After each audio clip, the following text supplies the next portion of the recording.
Hi YouTube! Welcome back to my chaotic channel. There have been a lot of stuff that happened in my life that I'm just like, why does this happen to me? Although I don't really see it in a negative side of it, I just kind of laugh and just be like, honestly, of all the bad things that could not, hold on. Let me not say bad things, but let's say of all the most unique things that could happen to an individual, it happens to be me. And no matter what, it gives me a story to tell y'all, and it gives me something to laugh about and realize that, is my life real?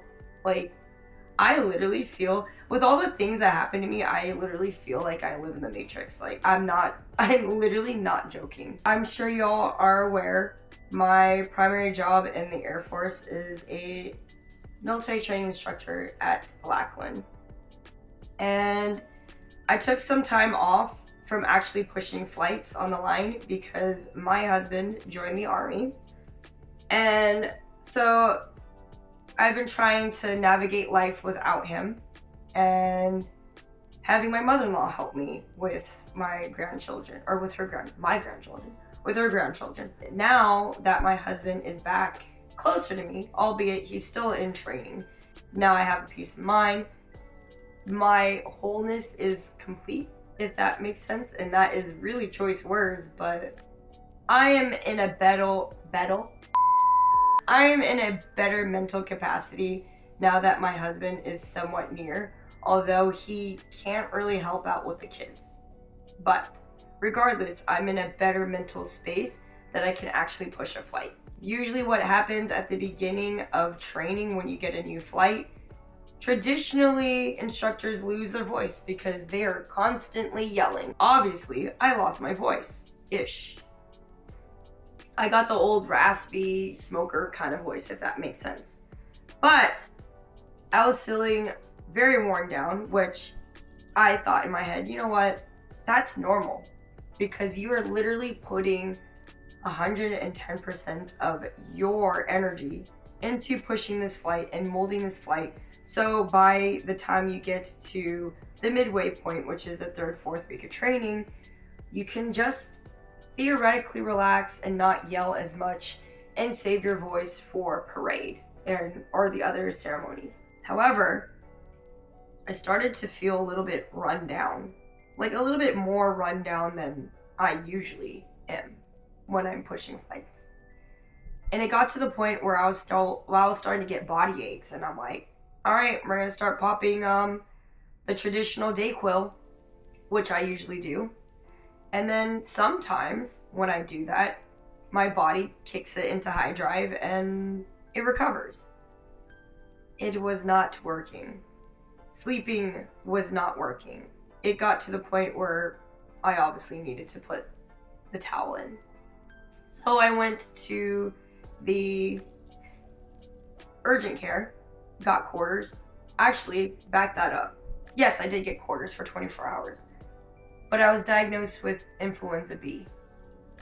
And despite my symptoms, the provider gave me 24 hours. So literally, hey, just sleep it off for the rest of the day, go back in.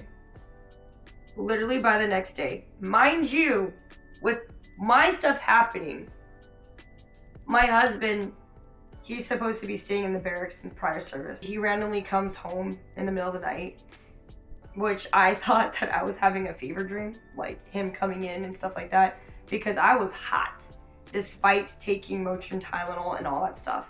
My body temperature was 101 degrees. It was high. He comes in, and I'm having a fever dream. But when I actually wake up for my shift, I'm like, when did you get home? So he tells me that the fire alarms at his barracks were going off, and he's like, no, I need to go to sleep. So he just came home. And in between that, he's telling me, like, you feel really warm. Like, are you sure?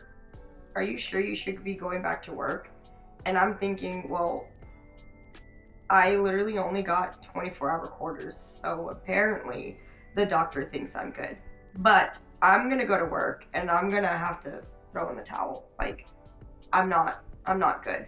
What I should have done, honestly, was the night before, I knew I wasn't getting better. I had an idea that I wasn't going to recover overnight. So I should have gone back to urgent care and be like, no, I need to extend my quarters. But like an idiot, I didn't. So I waited. So literally, I looked like death.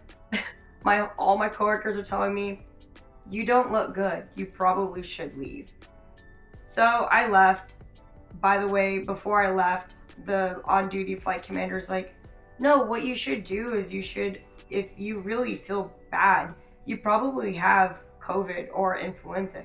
You should get an at-home kit and show them like you do have that. And I said, ma'am, I was diagnosed with influenza yesterday. And she's like, then why did they give you 24-hour quarters? Like, you need at the very minimum 72-hour quarters. Mind you, she's not a medical provider. She's a missileer. She knows that. And I'm like, ma'am, I don't know. I'm not going to argue with a provider over my quarters. They obviously went through med school, so I wasn't going to fight them. I also wasn't feeling well. And it was more like being at a car dealership where you're just like, literally, I don't care. Give me something and I will just leave. I am so tired. I just want to leave. I want to go home. So that's why I literally just took the 24-hour quarters without question. So literally went back to the hospital, go back to the ER. The ER is like, well, yeah, you should be on 72-hour quarters. I don't know why you did 24-hour quarters, much less I don't know why you didn't say anything.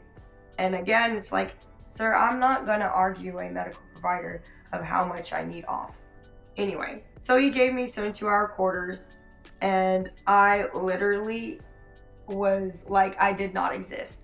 I went home, and life continued without me, as I am quote-unquote dying in my own bed. My mother-in-law is taking care of my kids. My kids are going to school, daycare, whatever. Life literally went on without me as I recovered. Now, I am fast forward a week later. I'm finding my voice back. I am definitely recovering from from the influenza sickness, not whatever sickness. I knew what I was having, what I had. Son's safe. I'm feeling better. The flight is moving along just well, you know. Thinking that life could not be worse. Hello, Friday the 13th comes around. Obviously, that's a superstition. My husband doesn't believe in that stuff. But, you know, it's one of those things that are kind of fun to entertain, you know what I mean? Ironically. Now, keep in mind, my husband, again, like I said, he is at Fort Sam. He is in training. He has to stay in the barracks because he's in training, technically speaking. So he doesn't get to stay home with us and then drive over to Fort Sam, which, you know what, I get it. I understand because the Army is putting money into training him. So they need to ensure that he's going to make it to training on time. At least that's what I'm thinking in my military mind. Because I don't really get to see him as much as I'd like to during the weekend when I'm on early shift, which is from basically 4 to like noon, I try to put forth the effort to go see him on his lunch breaks. So as soon as I get off of work, pushing a flight in the morning, I drive down to Fort Sam to literally spend 30 minutes to an hour with my husband. On March 13th, Friday the 13th, I'm driving to him. As soon as I get to BAMC, he goes, oh, I already ate lunch, so if you want to come pick me up, I can. And I'm just thinking, well, what about your truck? And he goes, I didn't drive here, so you just got to pick me up. Okay, cool. So I pick up my husband from the hospital, and we drive back to Fort Sam. I go get food at Qdoba, and he's like, well, I'm running a little bit behind for a class, so we gotta go. And I said, all right, cool. Since I need to eat, do you mind driving yourself to class while I eat? He goes, yeah, sure, that's fine. We literally barely left the BX parking lot and the engine dies, kind of. And he's like, I think your transmission died. I don't really know about cars, but I have heard that Honda CR-Vs are very reliable, so I honestly don't, I couldn't really tell you. We bought a certified pre-owned. The freaking dealership that we bought it from literally stood by it, saying that it's a good car. And then the third party mechanic that we brought it to, also certified, said that this is a pretty good car. So, whatever. But obviously, as our luck, the transmission died. Or what we assumed was a transmission. We didn't know at the time. We thought it could be other things. So, ironically, the place that the transmission died happened to be on a hill. So Patrick only had to just give it a good push, and I just had to literally glide it into a parking spot that was downhill. Like, it was downhill, and then the parking spot that we dropped it at was kind of going in an uphill. So keep that in mind, okay? We parked the car and we're like, well, I guess we're gonna be walking to your truck, and I'm gonna take the truck. So we barely started walking, and then this lady just stops by and says, hey, do you all need a ride? Well, yes, ma'am, we do need a ride. So she drives us to his truck. We get into his truck, and then I said, okay, well, I'm gonna go stop by my car to go get my stuff. And he's like, well, how the hell are you gonna do that if I have the keys? Okay. Well, I can just wait. I don't have anything to do for the rest of the day, so I can just wait until you're done with class. And he's like, honestly, all we're doing is practicing skills. It's not really worthwhile me hanging out here, so I could ask my instructors if I can just have the rest of the day off so we can deal with this. We go back to the car, confirm that it is actually, truly, in fact, dead. I cannot drive it. And we pretty much rent a U-Haul, which I don't really know typically how quickly the turnaround is, but it seemed in our good graces that we were able to immediately rent it, drive over there, pick it up with his truck, and then pick up the CR-V. The light that we were supposed to turn on to bring back the U-Haul to get the car isn't working properly. So we had to do this like weird like turnaround kind of thing, right? It ended us leading into a Lowe's parking lot, and my husband was like, you know what, I'm gonna stop by Lowe's, I'm gonna get a ratchet strap because it's gonna be a pain in the butt to put the CR-V onto the trailer, or the tow trailer, or whatever you want to call it, like the car thing that you use to tow a car.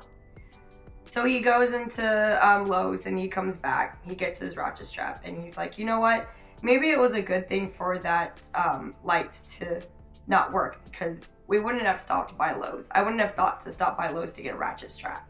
So there's that.